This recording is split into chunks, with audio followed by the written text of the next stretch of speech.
Kunlardan bir kuni Husayn Bayqaro Dunyodagi eng xushbo'y hidli narsani keltiring. dunyodagi eng xushbo'y hidli gullarni keltirishibdi. Lekin podshohi olamga yoqmabdi. Dunyodagi eng lazzatli qovunlardan keltirishibdi.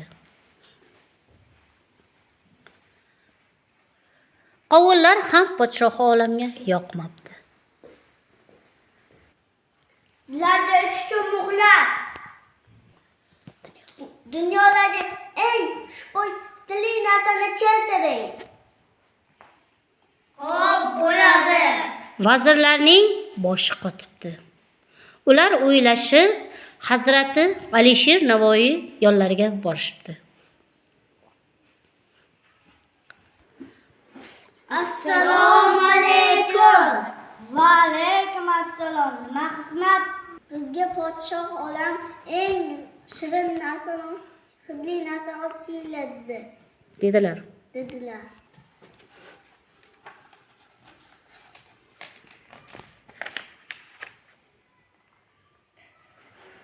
Dehqon boboni oldiga boraylik-chi.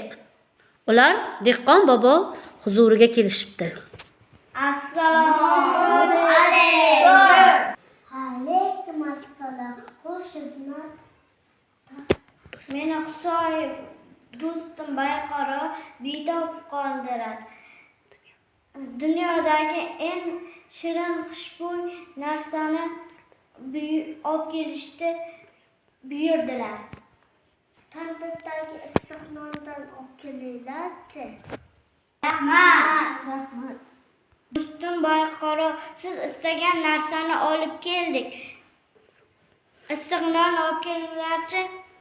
Saroyga issiqqina tandirda yopilgan nonlardan olib kelishdi.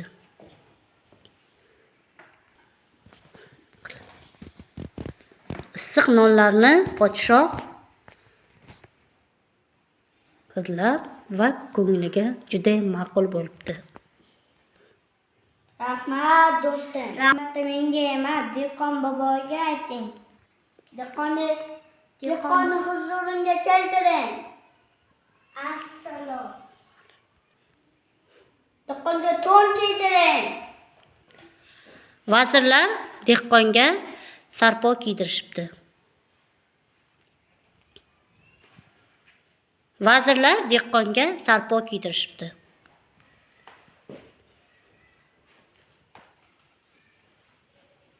To'nlarni ham kiydirishibdi.